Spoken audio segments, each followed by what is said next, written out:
Bismillahirrahmanirrahim. Alhamdulillahirabbil alamin wassalatu wassalamu ala Rasulillah wa ala alihi washabbihi ajma'in.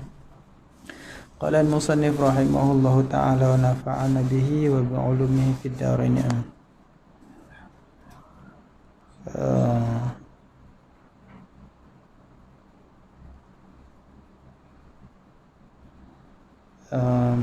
Contoh kan alhamdulillah tu ya.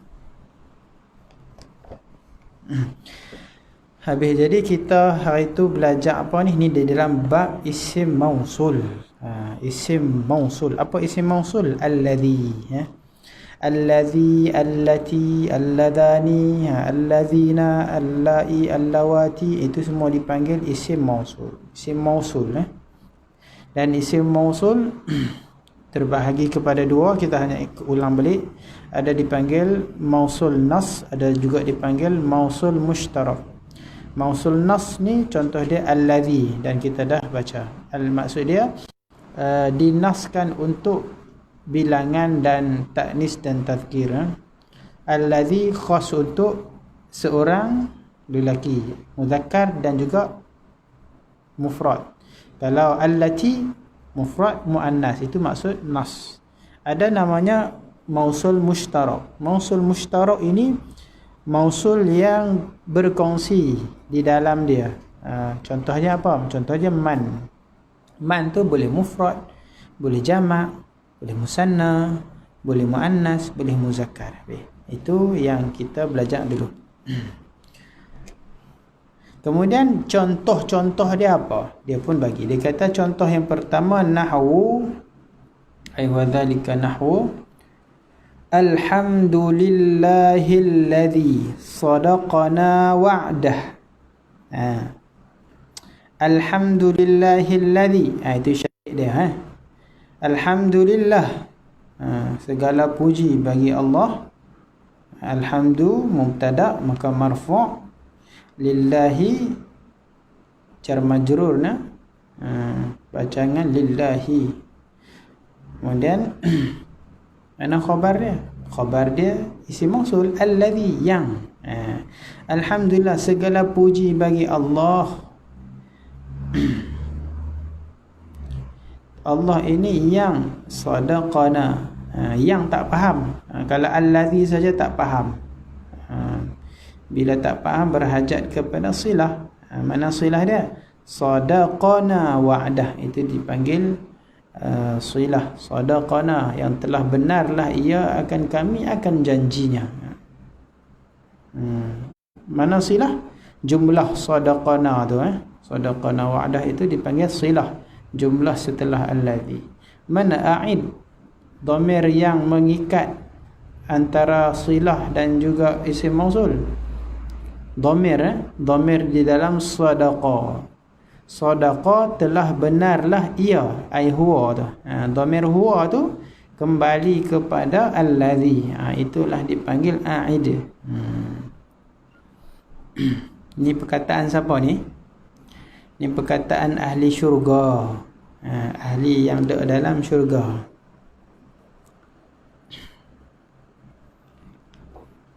Yang duduk dalam syurga, bila dia masuk dalam syurga, dia kata alhamdulillah alladhi sadaqana wa'dah, yang telah benar ia akan kami janjinya.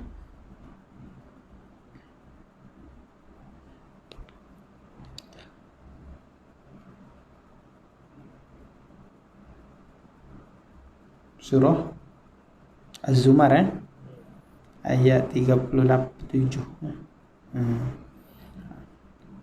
Kata orang beriman tu, wa qalu alhamdulillahilladzi sadaqana wa'dah wa awrathana al-ardha natabawwa'u minal jannati haitsu nasha. Surah Az-Zumar.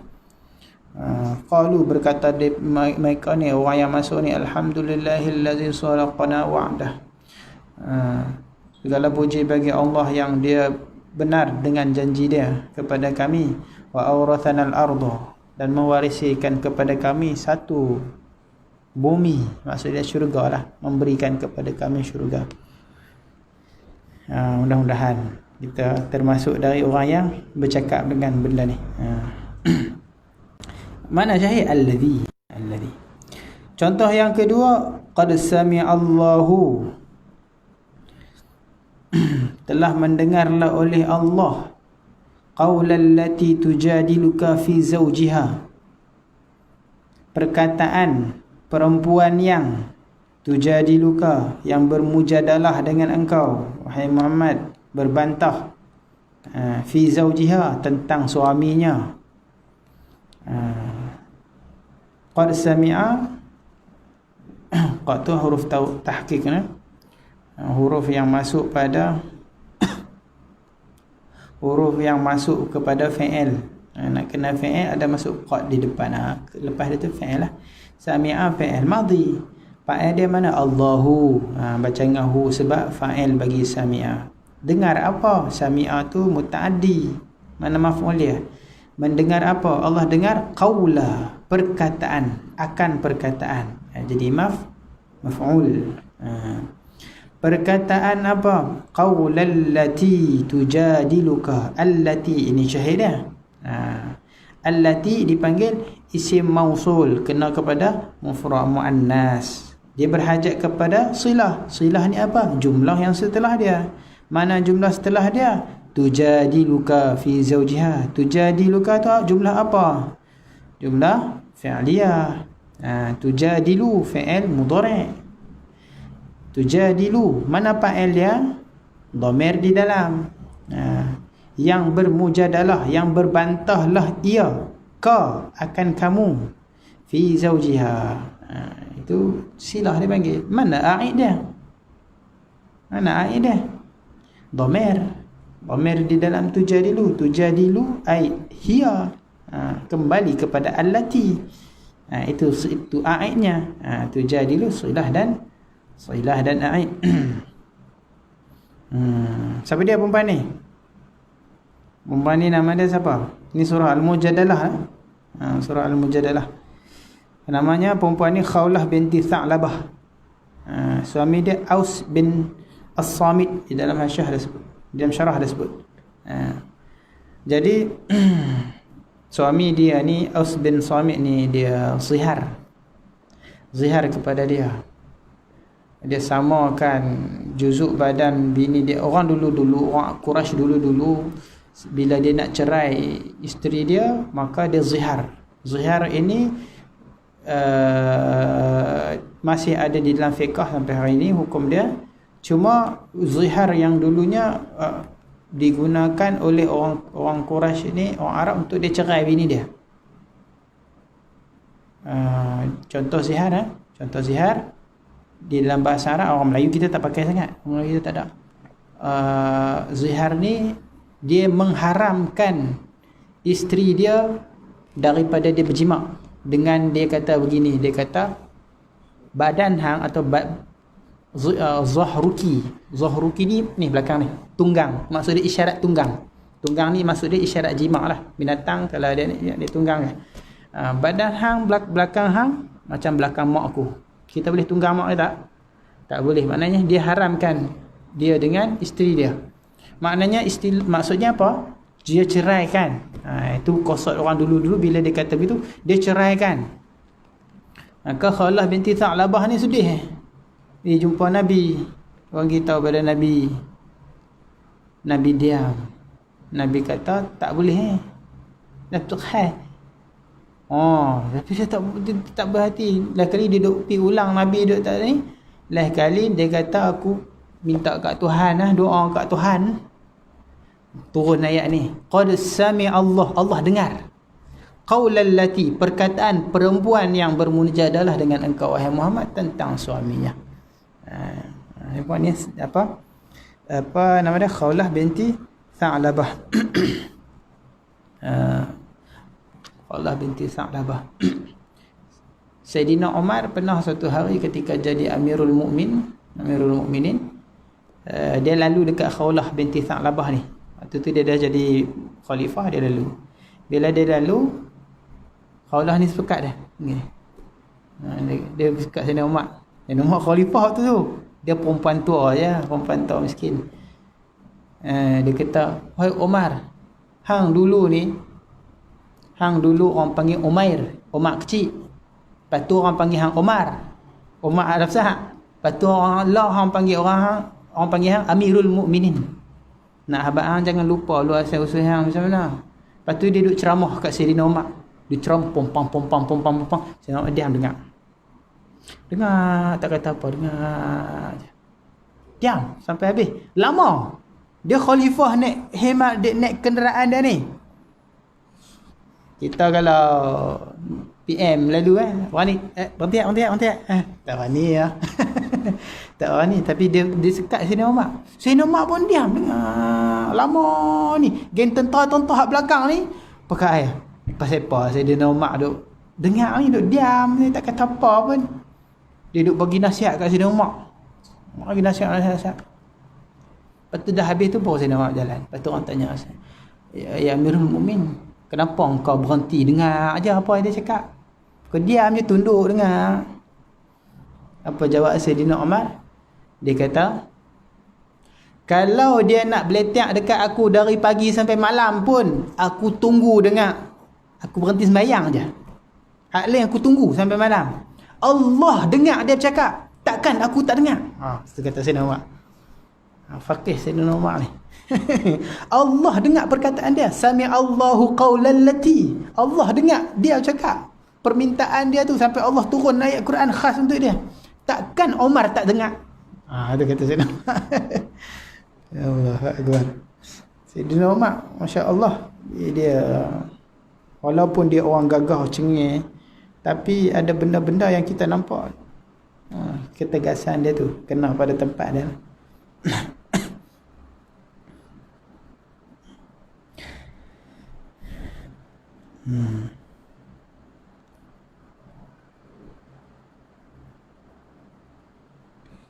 Contoh lain lagi, walladzani, contoh musanna pula. Walladzani ya'tiyaniha minkum. Dia sambung tu. Biar ada ni. Walladzani ya'tiyani minkum. Surah An-Nisa ayat 16. Walladzani ya'tiyani minkum. Walladzani ya'tiyani minkum fa'adhuhuma. Surah An-Nisa. Apa ni? Walladzani ya'tiyaniha minkum fa'adhuhuma, sama dengan ayat dia lah. Nak penuhkan maksud dia tu. Walladzani, dan bermula dua orang lelaki, ya'tiyaniha, yang datang kedua mereka itu akan perempuan, minkum, daripada kamu, fa'adhuhuma, maka celah dia, sakiti dia. Ni cerita apa? Ni cerita orang yang membuat perkara yang fawahish, dia berzina. Dia berzina, maka dua orang itu diperintahkan untuk celah dia. Itu banyaklah ayat Al-Quran cerita tafsir. Fa'adhuhuma. Mana syahid dia? Alladzani, isim mausul. Berhajat kepada apa? Silah. Mana silah dia? Jumlah setelah dia. Ya'tiyaniha. Jumlah tu. Jumlah apa tu? Jumlah fa'il. Jumlah fa'il dan fa'il dan juga maf'ul. Ya'tiyani fi'il mudhari'. Mana fa'il dia? Fa'il dia mana? Alif, dia musanna. Bila musanna alif tu, ya'tiya, tu alif tu. Alif tu dipanggil dhamir muttasil. Dia fa'il fi mahalli raf'in. Jadi fa'il bagi ya'tiyani. Ha itu maf'ul, mendatanglah mereka berdua, akan perempuan. Jadi maf'ul. Jadi mana dhamir yang kembali kepada alladzani? Alif itulah. Alif itulah yang datanglah kedua mereka. Fa'il bagi ya'tiyani tu. Ai huma lah kalau kita nak takdirnya begitulah, tapi alif tu lah. Alif tu dhamir kembali kepada alladzani. Itu dipanggil aid. Contoh lain lagi. Rabbana arinal ladzaini adallana. Rabbana, wahai Tuhan kami, arina, tunjukkan kepada kami, perlihatkan akan kami, alladzaini, yang ataupun dua yang, adallana, yang menyesatkanlah oleh kedua itu akan kami. Siapa kata ni siapa kata? Orang ahli neraka. Orang kafir. Wa qala alladhina kafaru arina alladhaini adallana minal jinni wal insi naj'alhuma tahta aqdamina liyakuna minal asfalin. Bila kafir ni masuk neraka, dia kata, wahai Tuhan, arina, tunjukkan kami mana dua orang yang menyesatkan kami dulu ni. Alladzaini adallana, dua yang menyesatkan kami. Siapa? Jin dan manusia. Duk salah ke orang. Dia dah masuk neraka, duk salah ke orang. Depa ni lah yang menyesatkan kami. Jin ni lah, syaitan iblis ni lah, manusia ni lah, kelompok ni yang duk hasut kami. Tu yang kami masuk neraka. Pasal apa nak kena tunjuk ke depa? Supaya kami nak jadi tahta aqdamina, nak duduk bawah telapak kami, biar depa duduk bawah, sebab depa punya pasal kami kena masuk neraka. Dia kata orang ahli neraka tu, orang kafir.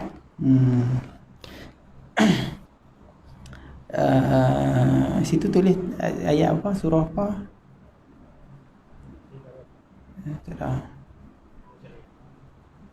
Fussilat. Surah Fussilat. Jadi mana syahid dia? Alladzaini.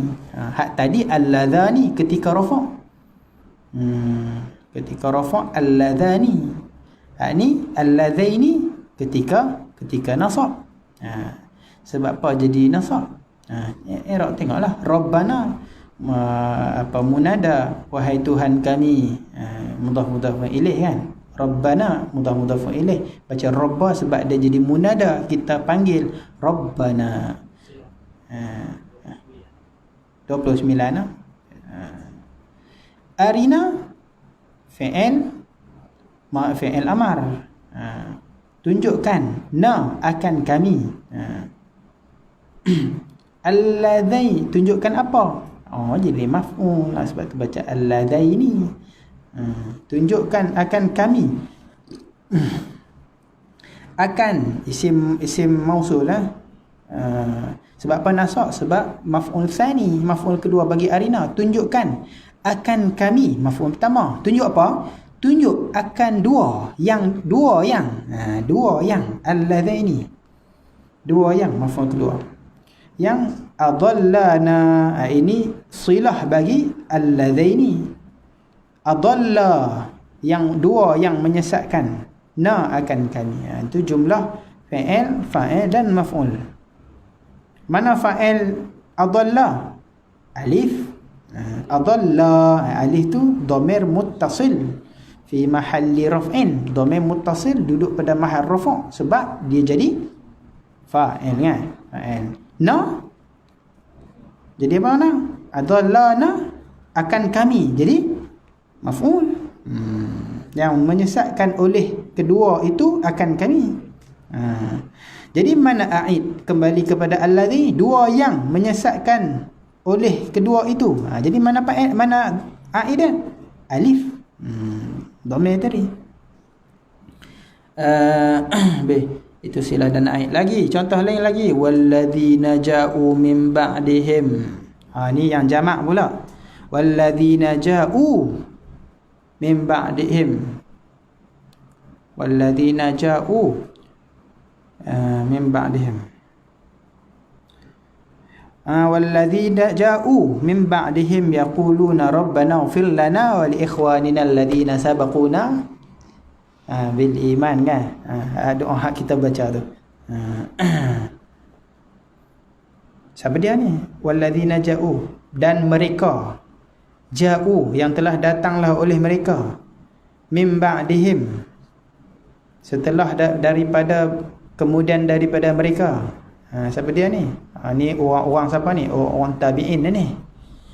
Orang-orang yang tabi'in. Alladzina ni kena pada orang soleh, orang tabi'in. Yang ja'u, yang telah mereka datang, yang datanglah oleh mereka itu. Mana fa'il ja'u? Wow. Wow tu a'id bagi alladzina. Silah dia apa? Jumlah ja'u itulah. Yang datang min ba'dihim, setelah daripada mereka itu. Mereka datang, walaupun mereka kemudian datang, mereka kata yaquluna, mereka berkata Rabbana, wahai Tuhan kami, ighfir lana, ampunkan kami, wali ikhwanina, dan saudara kami, alladzina sabaquna, yang mereka mai dulu bil iman, yang mereka dulu mai, mereka bawa sahabat-sahabat dulu. Itu syahid dia apa? Alladzina, jamak mudzakkar. Syahid perempuan pula allai, allati, wallai, wallai,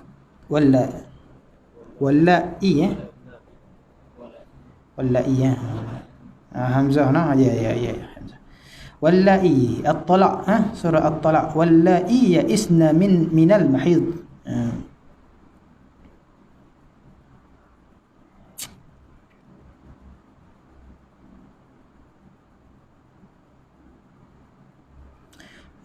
Wallai ya'isna, dan mereka perempuan lah yang ya'isna, yang putus asa lah mereka, oleh mereka, minal mahid, daripada perempuan yang datang haid.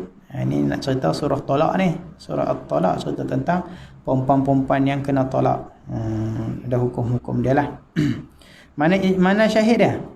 Allai, isim mausul. Jadi apa ni? Jadi mubtada'. Dia duduk mula-mula, dia jadi mubtada'. Isim duduk mula jadi mubtada'.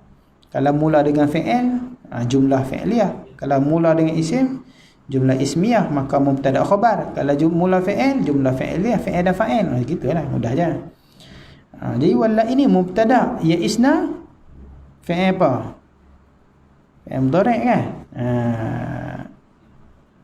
Ya is tu fi'il madhi. Mana fa'il dia? Nun niswah tu dhamir muttasil fi mahalli raf'in, jadi fa'il ya isna. Na tu kena pada hunna, kena pada hunna, ya isna, yang putus asa lah oleh mereka itu perempuan. Jadi mana silah, mana aid? Ya isna jadi silah, sebab jumlah setelah allai, mana aid dah? Dhamir, nun tu. Jumlah fa'il dan juga setelah tu dipanggil silah. Dan contoh yang terakhir, wallati ya'tina al-fahishata, wallati ya'tina al-fahishata, ya'tina al-fahishata min nisaikum fastashhidu 'alaihinna arba'atan minkum. Surah An-Nisa ayat ke-15. Surah An-Nisa, wallati ya'tina al-fahishah, dan bermula mereka yang ya'tina, datang, ataupun kita terjemah mengerjakan. Ya'tina tu mendatangkan, ataupun kita terjemah mudah faham, mengerjakan. Perempuan dan perempuan-perempuan yang mengerjakan lah oleh mereka itu al-fahishata, maf'ul, akan benda yang fahish, zina. Perempuan-perempuan yang zina, min nisaikum, daripada perempuan-perempuan kamu. Apa kamu nak buat? Fastashhidu, kamu kena bawa saksi, arba'atan minkum. Fastashhidu alaihinna, bersaksilah, bawa saksi oleh kamu, alaihinna, atas mereka itu, arba'atan minkum. Zina ni kena ada 4 orang saksi. Syahid dia mana? Syahid dia wallati, wallati. Mana silah dia? Jumlah setelah tu ya'tinal fahishah kan? Ya'tinal fahishah tu jumlah apa? Fi'liyah, mana fa'il, mana fa'il, mana maf'ul? Ya'ti fi'il, fa'il dia dhamir, dhamir tu, nun niswah tu orang panggil dhamir apa? Dhamir muttasil, dia bersambung, dia duduk fi mahal raf, fi mahal raf'in fa'il, dia duduk tempat rafa' sebab dia jadi fa'il. Al-fahishata maf'ul.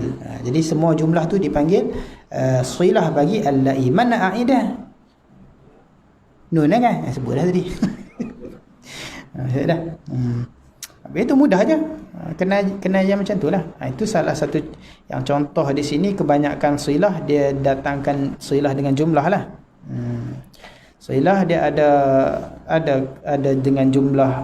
Dia tak syarat jumlah fi'liyah. Dia yang penting jumlah tu jumlah khabariyah lah. Maknanya bukan insya'iyah. Mesti jumlah khabariyah, sama ada fi'il fa'il, mubtada khabar pun boleh.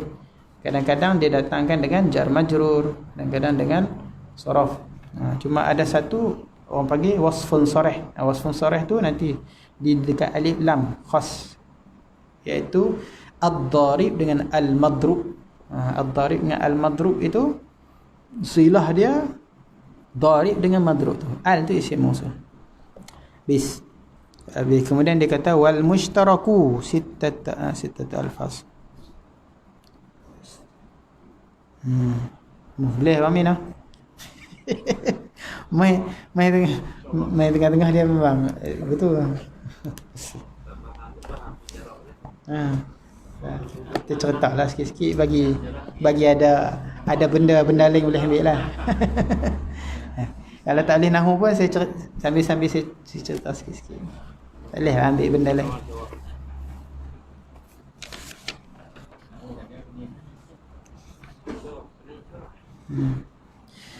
Dia sementara nak boleh i'rab je. Nanti dan kita dah mula main di whiteboard, kita boleh main, dia boleh i'rab dia seronok. Dia kenal hak ni jadi ni, hak ni jadi ni. Dia seronok. Lah ni dia tak pernah nampak lagi. Dia macam ni. Nahu ni dia teori. I'rab tu praktikal. Macam kita cekap tara mana pun masa kita belajar nak ambil lesen kan, teorinya nak masuk simpang bagi signal buh gear 1, gear 2, reti semua. Pulas dekat ni gear 1, pulas dekat ni gear 2. Cuba bawa melong. Tapi first time je lah. Lepas tu lagi dia dah cekap terror, lepas tangan pun boleh bawa tu kan. Tapi tak berjalan, tak boleh banyak. Kata kan. Dia macam tu lah. Dia keyakinan kita akan datang apabila kita tulis pakai main i'rab. Oh boleh i'rab. Masa tu dia datang keyakinan dengan ilmu nahwu. InsyaAllah dia mula.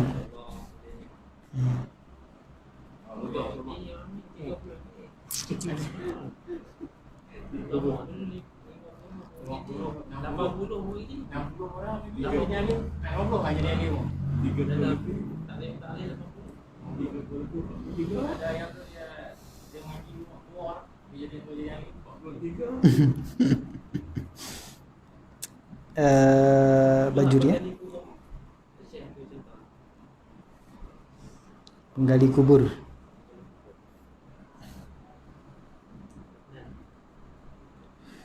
Ada kesungguhan, ada kesungguhan, insya-Allah. Dia mengaji ni macam ni. Mengaji, menghafal apa sajalah dalam bidang pengajian ni, nak jadi ambil ilmu ni. Dia ada orang yang cepat boleh. Dia ada orang yang lambat boleh. Dua-dua ada kelebihan. Dua-dua ada kelebihan dan dua-dua ada kekurangan. Orang yang cepat boleh mengaji faham, hafal, ingat. Di situ zahirnya nikmat, tapi batinnya terkadang ujian. Orang yang lambat boleh ngaji tak faham, hafal payah ingat. Zahirnya macam ujian, tapi batinnya nikmat. Depa ni sama, orang ni depa ni dua, cuma dia terkalih saja. Dia terkalih saja. Orang yang mengaji cepat boleh, hafal ingat, hafal ingat, hafal ingat. Apa Quran orang hafal 3 tahun, dia 1 tahun, berapa bulan dah habis. Ngaji ni tak payah tengok kitab tak puas, dengar sekali ingat sekali faham. Nikmat tak? Nikmat. Alhamdulillah Allah bagi orang macam ni nikmat. Tapi batinnya itu ada ujian. Orang yang cepat boleh ni dia mudah sombong. Kan? Orang selalu puji dia. Insya-Allah pandai, insya-Allah boleh. Macam mana dia nak lawan sifat yang ada dalam hati tu? Orang yang ada kelebihan ini, dia ada tanggungjawab. Semakin besar kelebihan dia dapat, semakin besar tanggungjawab dia. Buat pepatah kata pakcik kepada Spiderman. Kan? Dia kata apa? Semakin besar kurniaan. Kita ubah bahasa kita lah. Dan sebenarnya benda tu ada dalam Islam. Semakin besar kurniaan Allah bagi pada seseorang tu, semakin besar tanggungjawab dia. Allah bagi dia pintar, Allah bagi dia faham, Allah dia bagi untuk apa? Untuk dia gunakan untuk apa? Bukan untuk keduniaan, tak. Apabila dia guna keduniaan, maka itu nikmat itu sebenarnya bala untuk dia. Tapi kalau istidraj untuk dia. Tapi kalau dia guna untuk kebaikan. Tapi itulah benda orang ada kelebihan ni, dia ada masalah batin, masalah dalam hati orang panggil. Lagi popular, lagi hebat, lagi dahsyat dia main dalam hati ni. Sebab itulah orang ni dia tak naik pom lompat tu. Sebab apa? Sebab takut dia hancur. Allah tak bagi angkat dia automatik. Allah angkat seorang tu pelan-pelan dan supaya hati dia pun sentiasa terlatih supaya dia sentiasa boleh. Kalau tiba-tiba dia jadi orang hebat, maka dia akan lupa diri. Begitu juga dalam bidang orang alim ni, bila dia mudah sangat boleh. Satu lagi kadang dia cepat boring. Dia mudah tinggal. Jadi nikmatnya, zahirnya nikmat faham. Semua orang nak yang tu. Alhamdulillah, kita pun nak, semua nak ngapai boleh, alhamdulillah. Tapi masalah hati ni, dia ada ujian di situ. Orang yang ngaji payah boleh, hafal payah ingat. Zahirnya ujian, batinnya nikmat. Orang tak sedar hak tu lah. Orang tak sedar nikmat yang Allah bagi kat dia tu cukup besar. Ibadah apa yang lebih besar daripada mengaji? Dia buat ibadah, dia mengaji tak faham. Bukan kosong, bukan tak dia tak dapat ilmu, tak. Dia dapat berkatun-katun, bergelung-gelung pahala dia dapat. Dia tak faham, dia ngaji lagi. Tak faham, dia ulang balik, dia tengok. Tengok ni pahala lagi, berlipat lagi. Kan? Muzakarah dia, murajaah dia, ulangan dia tu semua pahala seperti dia bertasbih, pahala seperti dia beribadah, pahala dia balik tak faham, dia balik tengok. Orang yang faham dia balik, dia tak tengok, habis pahala dia di majlis ilmu. Dia balik, dia tak buka, habis dia tak faham. Orang yang mengaji tak ingat, dia kena tengok, dia ulang balik. Ibadah pahala dia. Orang yang hafal Quran, baca satu kali tak ingat, baca dua kali tak ingat, baca tiga kali tak ingat. Nabi kata satu huruf Al-Quran 10. Aku tak kata alif lam mim satu huruf, Nabi kata, tetapi alif satu huruf, lam satu huruf, mim satu huruf. Kalau alif lam mim dapat 30. Kalau ikut darabnya begitu. Kalau orang cepat ingat alif lam mim, ingat dia baca sekali, dua kali. Kalau orang yang tak ingat alif lam mim, alif lam mim, alif lam mim, dia ulang 10 kali, darab dengan pahala yang digandakan. Zahirnya ujian untuk dia sebab dia lambat, tapi batinnya Allah bagi berbagai-bagai. Ketika dia tengok orang lain pintar, orang lain cepat faham, dia rasa hati dia rendah diri. Aku dekat ni jelah. Nak lawan dengan mereka tak boleh. Dia rendah diri, Allah angkat darjat. Allah angkat darjat. Allah, semakin dia rendah diri, semakin Allah angkat darjat. Hati dia pecah, ngaji tak faham-faham. Allah kata, aku bersama orang yang pecah hati. Ketika itu Allah akan buka futuh ilmu kepada dia yang dia dapat tapi orang lain tak dapat. Orang yang pintar-pintar ni, dia mengaji, dia dapat faham, dia dapat ilmu. Tapi orang yang hak macam ni, Allah bagi ke dia satu ilmu special yang orang lain tak dapat. Maknanya kita di pihak mana pun sama. Bahkan tanggungjawab dan bahaya orang yang pintar lebih bahaya daripada orang yang payah mengaji.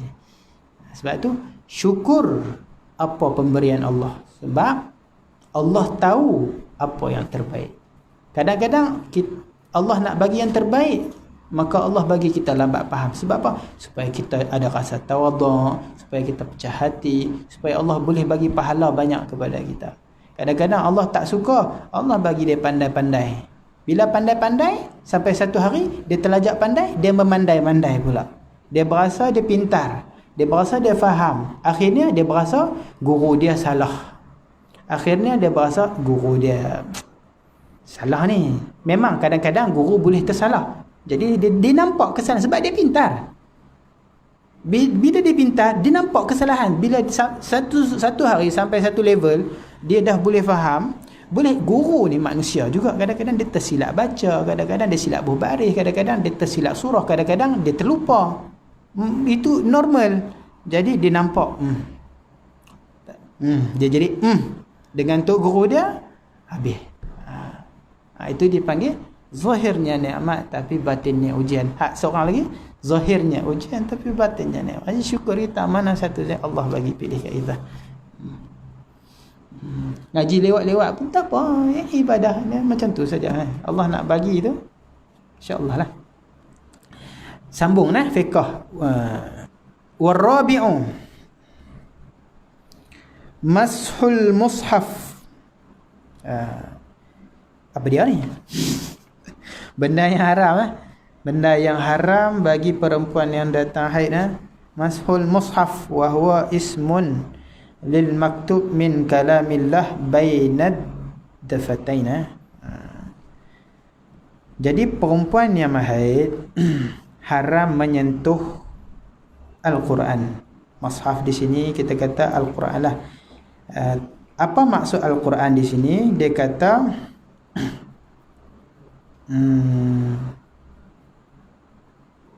jadi sentuh di sini dia guna perkataan masu tapi jangan salah faham seperti mana maksud masu tu dah. Bukan maksud masu tu macam dalam bab sentuh kemaluan tak. Dalam bab membatalkan wuduk. Kalau masu dalam bab membatalkan wuduk kena tapak tangan. Kalau belakang ni batal tak? Belakang ni tak nama masu. Tapi dalam bab ni sama saja. Kita sentuh depan ni ke, kita sentuh belakang ni ke, sama sama. Walaupun dengan berlapik sekira-kira orang menganggap itu sentuhan. Kita pakai sarung tangan, kita kata pakai sarung tangan tak boleh ke? Kita pakai sarung tangan sentuh. Orang panggil sentuhan lah, orang panggil sentuhan. Benar? Jadi sentuhan tu tak boleh. Begitu juga kharitah. Pembalut dia. Pernah tengok orang sini, kalau orang sana dia ada sarung dia. Sarung dia balut, diikat. Bukan kulit, kain dengan kain ataupun apa-apa, tak kisahlah kulit kan. Sarung aguaan. Dia balut, dia buat balut. Kalau orang sana dia ada kain petak tu dia buat macam sampui. Macam sampui ni. Sampui ni Al-Quran bubuh dalam ni kain ni kain buah Al-Quran ni, itu dia ikat. Jadi dia tu yang kharitah ataupun beg lah. Beg boleh lah, maksudnya sama dengan kalau kita ada kain kita balut. Kita buat ini.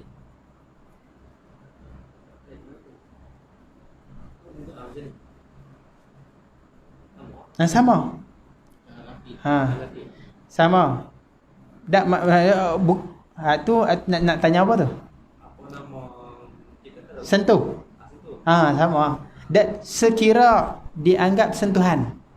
Sekira dianggap sentuhan. Dia tanggung lain, sentuh lain Faham faham dua sentuh dan tanggung. Jadi kharitah tu kalau khas untuk Al-Quran, kita tak boleh sentuh lah ketika Al-Quran ada di dalam tu. Al-Quran macam ni, dia balut dengan bekas dia. Memang beg tu beg khas Al-Quran. Kita pegang dia boleh tak? Tak boleh. Pegang. Bukan pegang Al-Quran, pegang balutan Al-Quran. Ketika Al-Quran ada di dalam, kita pegang macam tu. Boleh tak? Tak boleh. Dan juga, dalam juga menyebut sunduk dipanggil.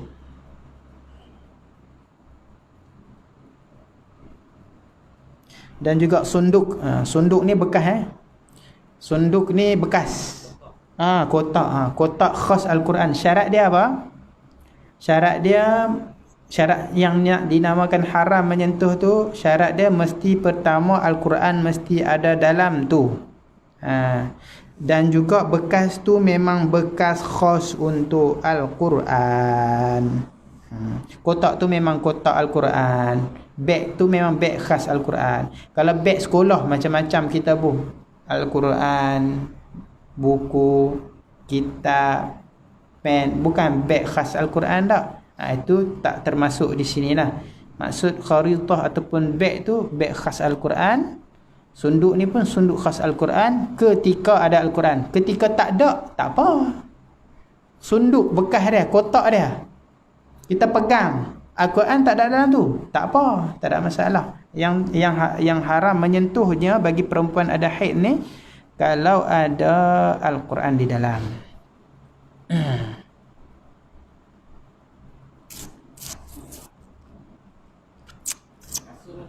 Hah? Hah? Apa tu? Kasur. Apa tu? Khas Al-Quran tak? Bekas untuk Al-Quran tak? Kalau tak haram sentuh. Kalau benda tu khas untuk Al-Quran, kotak ke beg ke apa yang khas Al-Quran saja, dia balut Al-Quran sahaja, ketika ada Al-Quran di dalam, bagi orang yang perempuan ni tak boleh.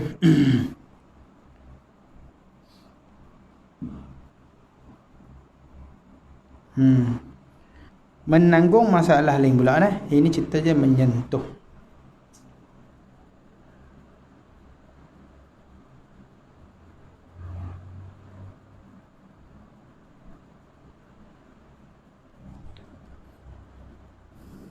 Dalam disebut wa kursihi wa huwa alaih, dan juga kursi dan juga Al-Quran tu duduk di atas dia pun tak boleh sentuh. Kursi rehan tu, meja tu. Dia kata kalau Al-Quran duduk atas, sentuh kursi ni. Sentuh kursi. Jadi dia ada tafsil, khilaf pendapat ulama lah sebenarnya. Ada pendapat yang mengatakan kalau kerusi tu ataupun meja tu, rehal tu kecil, maka haram kita sentuh ke semuanya, kaki dia ke apakah haram. Tapi kalau besar, haram hanya menyentuh bahagian yang ada berbetulan dengan dia. Untuk kursi macam tu kan, kaki dia tak haram lah pegang, tapi hak berbetulan dengan Al-Quran tu, itu haram. Itu sebahagian pendapat ulama berkata begitu. Dia sebahagian ulama kata hukum dia macam sunduk jugalah. Macam sunduk tadi, macam bekas Al-Quran tadi, kursi yang ada Al-Quran ataupun meja yang ada Al-Quran. Tapi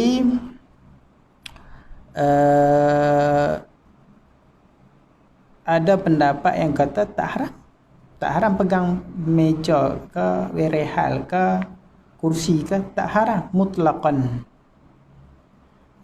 Tak haram mutlaqan. Ada yang tafsir lagi, begitulah. Ada yang kata haram yang berbetulan dengan dia sahaja, yang kaki tak haram. Ada yang tafsir ikut, kalau kecil haram semua, kalau besar hak berbetulan dengan dia. Kalau meja macam tu kecil ke besar? Kecil, Al-Quran buka tak atas tu penuh, jadi nak pegang kaki tak boleh, nak pegang tu pun, bawah dia pun tak boleh. Kalau besar, haram hanya hak berbetulan dengan dia. Ada hak samakan, hak tu tanggung. Tu bab lain. Tu bab kemudian ni. Ni kita cerita tentang sentuh. Sentuh apa? Bukan sentuh Al-Quran, sentuh kursi yang menanggung Al-Quran. Jadi macam mana kesimpulan dia? Kita senaraikan beginilah. Ada yang kata tak haram, sentuh kursi ni tak haram. Meja tu kan, meja lah, senang meja tu. Rehal lah. Sentuh piah tak mana pun tak haram. Ada sebagian kata gitu. Jangan sentuh Quran. Jangan sentuh Quran. Ni kita sentuh macam tu kaki dia, tak ada masalah. Ada yang kata yang berbetulan dengan dia sahaja. Bawah tu kan, nak sentuh macam tu, sentuh pegang bawah tu tak boleh. Tak berbetulan dengan dia tak apa. Kursi tu besar, Al-Quran ni sentuh bawah ni tak boleh. Sentuh sini tak apa, sebab tak berbetulan dengan dia. Sentuh bawah ni tak boleh, sebab berbetulan dengan dia.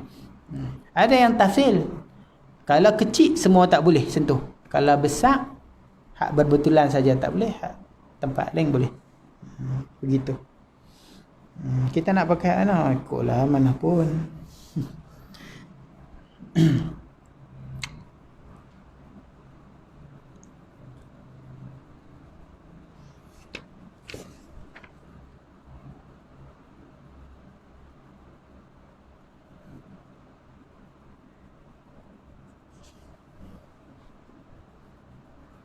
Dalam sebut apa lagi?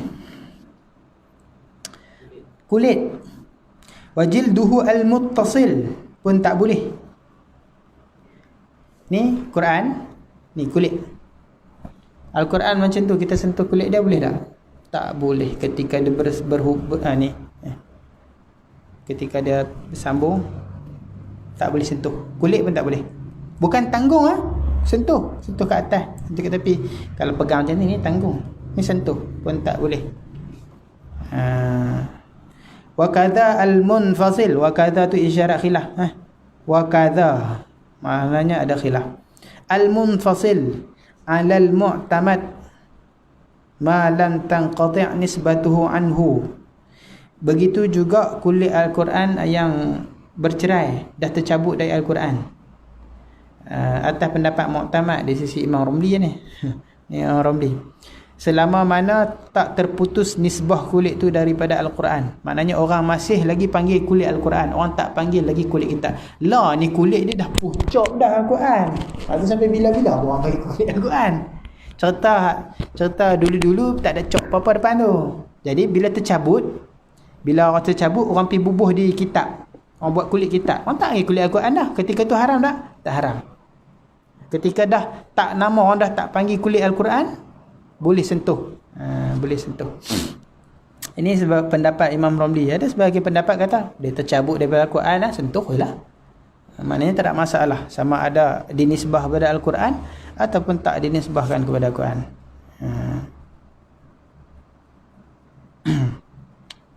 Pendapat ini pendapat siapa yang dilahasya ni? Ini pendapat Imam Bajuri, Imam Bajuri.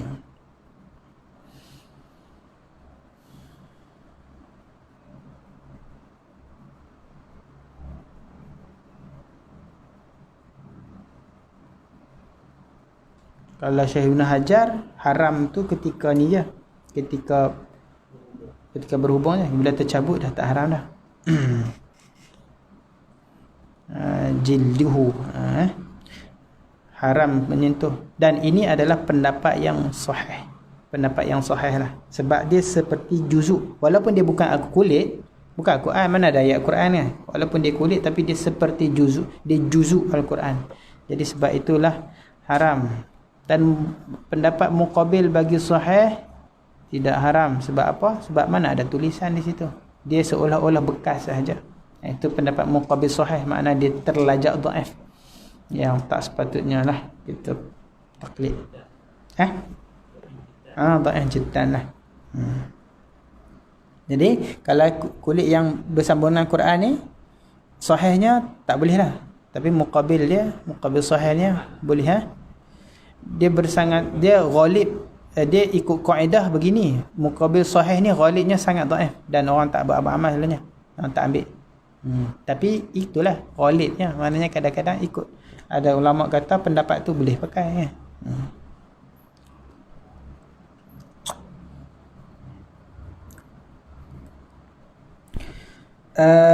Wa huwa, apa mushaf ni? Ismun lil maktub min kalamillah bainad dafatain. Itu nama bagi tulisan yang tertulis daripada kalamullah yang berada antara dua dafah, dua kita kata helai lah.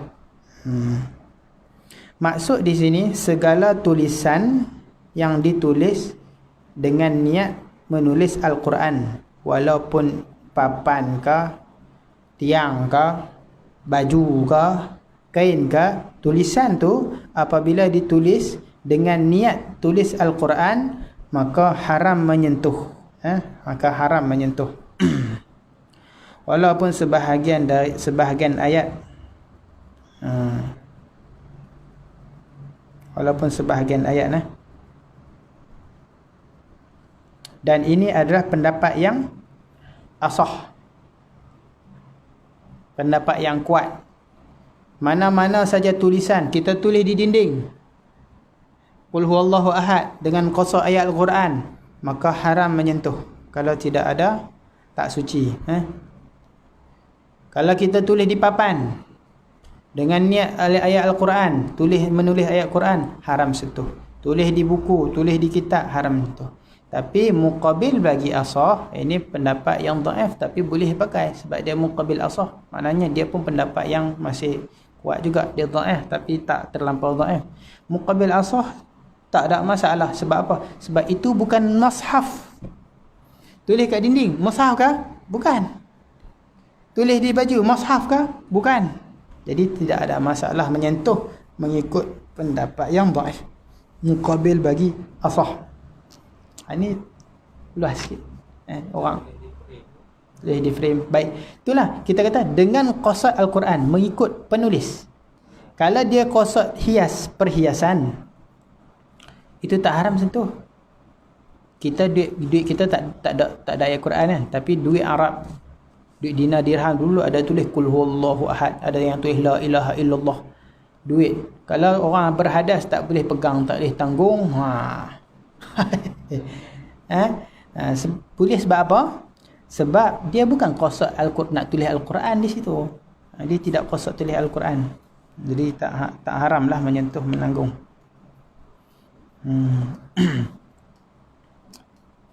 Yang penting syarat dia tu qasad penulis tu. Kalau tulis nak tabarruk, kalau nak tulis perhiasan, tak. Tapi tulis untuk belajar Al-Quran, tu tak boleh lah. Kalau dia tulis kat kertas, mula-mula dia tulis tu buat azimat. Lepas tu bila dia pergi mengaji, dia tak bawa, ada kertas tu je.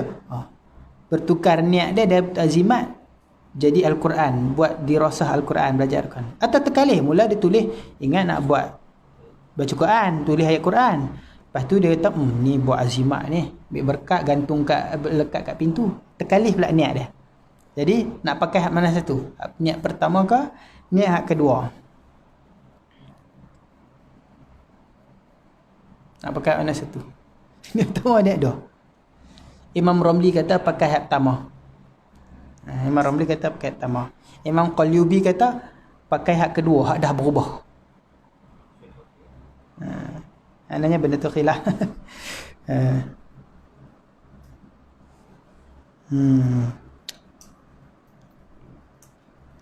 Kalau dalam tu dia kata tak haram menyentuh, tak haram menanggung yang tidak dinamakan mushaf pada uruf. Alama qalahu ar-Ramli. Alama qalahu itu dipanggil uslub ataupun sirah tabarri, berlepas tangan. Itu Syekh Ramli kata. Maknanya mushaf penulis ni dia tak ikut. Alama qala itu dipanggil sirah tabarri dalam istilah fiqh. Maksudnya apa? Pengarang tu dia tak pakai. Dia tak cenderung ke sebelah tu lah. Dia berlepas tangan. Alama qala. Tu Syekh Ramli yang kata. Macam kita lah kan. Tu bukan saya kata tu. Dia kata. Itu orang surah Tabari. Wa qala al-Khatib, dia kata.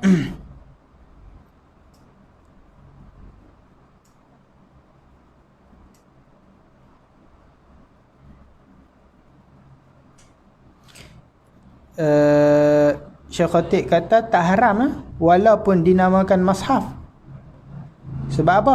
Sebab dia bukan mushaf, dia qasad dia bukan mushaf, dia qasad buat benda lain lah. Dia qasad Al-Quran kecil tu. Pernah tengok tak? Sak tu. Dia orang nak buat baca kah? Boleh baca sak tu. Orang qasad apa tu? Azimat. Orang buat tabarruk. Walaupun nama mushaf pada uruf, tetapi dia berpindah dah. Dia berpindah makna. Syekh Khatib lah. Tapi kalau kalau Syekh Ramli kata kalau nama mushaf tak apalah. Kalau nama mushaf tak boleh. Nama mushaf tak boleh. Dan dia ikut niat orang yang menulis tu lah. Kalau dia tulis, contoh dia tulis selai, dia tulis Al-Quran, dia niat tak boleh. Dia ikut niat. Kalau dia tukang tulis saja, dia mana ada niat apa? Orang suruh dia tulis. Ikut niat orang yang suruh tu. Orang tu suruh untuk apa? Untuk tulis Al-Quran, maka haram menyentuh kalau tak ada wuduk. Tak ada dia perempuan haid. Kalau dia niat untuk Al-Quran tak boleh.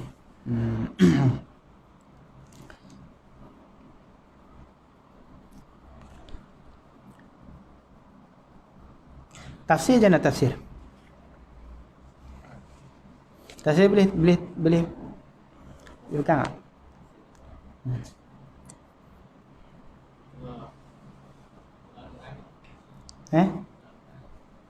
Dikau Quran tak? Tafsir tafsir kalau bab menanggung ni, kalau tafsir tu banyak, bolehlah. Banyak daripada Al-Quran. Tapi baik faham apa makna tafsir yang dikehendakkan oleh fuqaha. Apa makna tafsir? Tafsir ni maknanya begini. Ayat Al-Quran, Alhamdulillahirabbil alamin. Maka tafsir alham dengan makna gini-gini, dia tafsir. Ar-Rahman, tafsir. Ar-Rahim, tafsir. Begitu. Bukan dengan cara hasyiah tu, itu tak dipanggil tafsir. Walaupun kita panggil tafsir. Al-Quran full tengah. Di tepi tu ada syarahan. Itu tak dipanggil tafsir. Tafsir ni makna dia tulis, dia tafsir. Dia tulis, dia tafsir. Ataupun dia tulis satu surah Alhamdulillah sampai habis, lepas tu dia tafsir. Maknanya macam tu. Itu makna tafsir.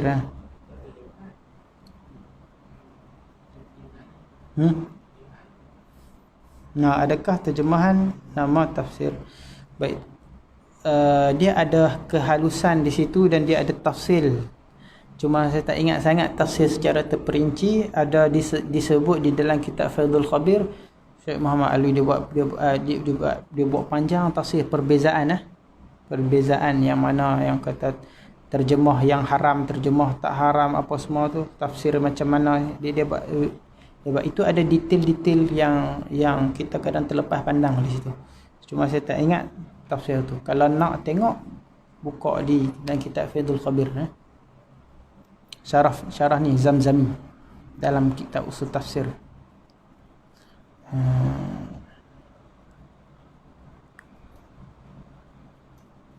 Sebab ini soreh pendapat perkataan Syekh Ibn Hajar. Dia kata kalau Al-Quran yang ada hasyiah di tepi itu laisa minat tafsir. Syekh Ibn Hajar kata di dalam kitab Fathul Jawad.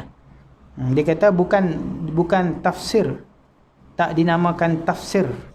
Bahkan orang panggil itu masih lagi dipanggil mushaf, sebab Al-Quran kamil kat tengah.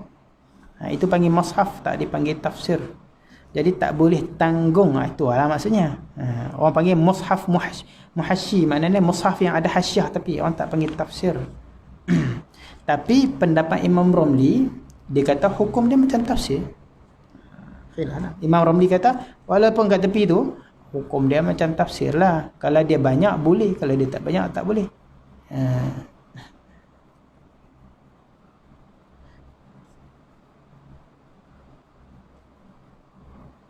Cuma Syekh Ibn Hajar ni kat kitab-kitab dia kadang-kadang tak sama pendapat. Kitab ni pendapat ni. Macam tu lah. Kalau Quran tafsir, kita nak sentuh huruf Al-Quran, boleh tak?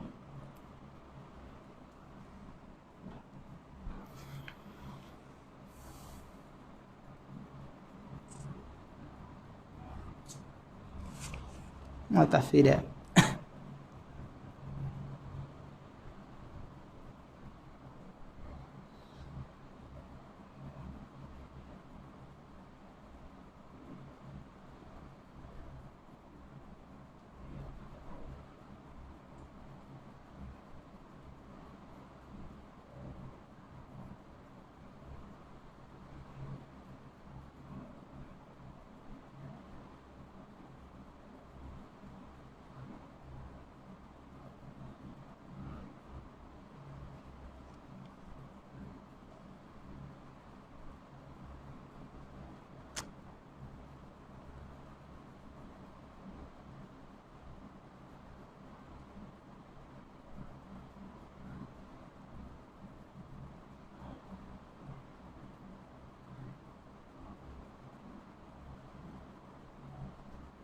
Bila ada tafsir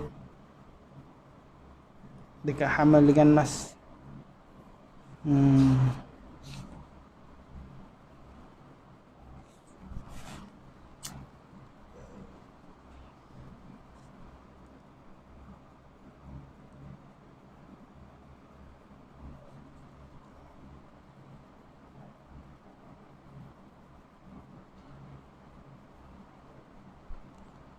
Sentuh ayat Al-Quran dalam tafsir itu. Mana? Tak salah ada khilaf juga.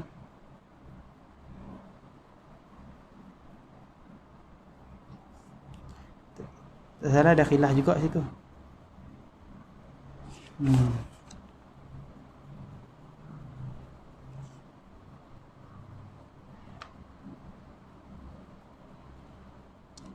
Saya ingat ada khilaf juga. Tak jumpa tulis anak dah. Ada khilaf juga tu. Kalau tafsir lah, tafsir lah.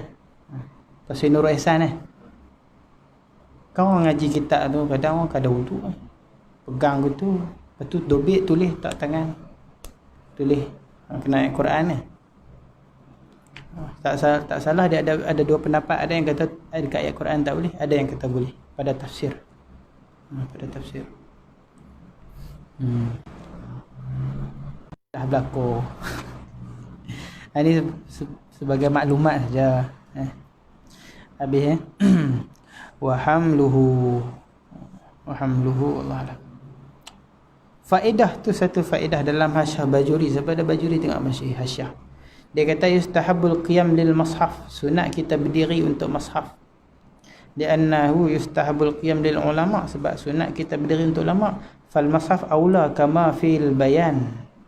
Seperti mana dia dalam kitab Al-Bayan, khilaf li ba'dihim. Sebahagian ulama kata tak sunat, sebahagian kata sunat. Kalau ada orang bawa Al-Quran, bawa masuk, sunat kita bangun. Itu pendapat sebahagian ulama. Sebab apabila ada ulama datang, sunat kita bangun. Begitu juga Al-Quran, aula Al-Quran kalamullah.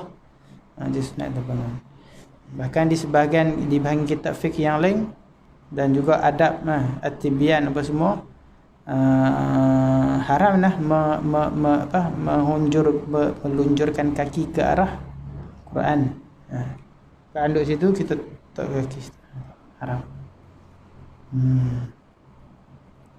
Ana tak ingatlah ada cerita ulama tu macam mana dia tidur sambil duduk. Sebab dia kata kalau aku pusing ke belah ni, aku unjuk kaki ke kiblat. Kalau aku pusing kat belah ni, kaki aku belah kitab. Kalau aku pusing kat belah ni, kat rumah tok guru aku. Pusing kat ni belah Quran. Jadi dia tidak duduk. Adabnya ulama dulu-dulu tu. Tapi tak ingat kisah siapa. Tak ingat. Pernah dengar tak? Pernah dengar ada kisah dia tidak duduk. Sebab dia hormat lah. Bukan kita cerita haram tak. Tapi kita cerita dia adabnya tu. Itu ulama dulu, Masya Allah. Tak macam Allah lah. Ilmu dia pun sakan. Sebab adab dia tu. Dengan Al-Quran, dengan kitab, dengan kiblat, dengan tok guru, dengan semua. Dia pun jaga semua. Adab tu jaga sungguh. InsyaAllah. Tak larat nak tiru. Tak larat nak tiru. Habis kita ni, cerita dia habis tak larat nak tiru pun, jangan bagi ada satu je hilang dalam hati. Kasih kat ulama, kasih kat ilmu, kasih kat kitab, kasih tu jangan tinggal. Sebab dia bermula dengan kasih apa pun lah. Wahala.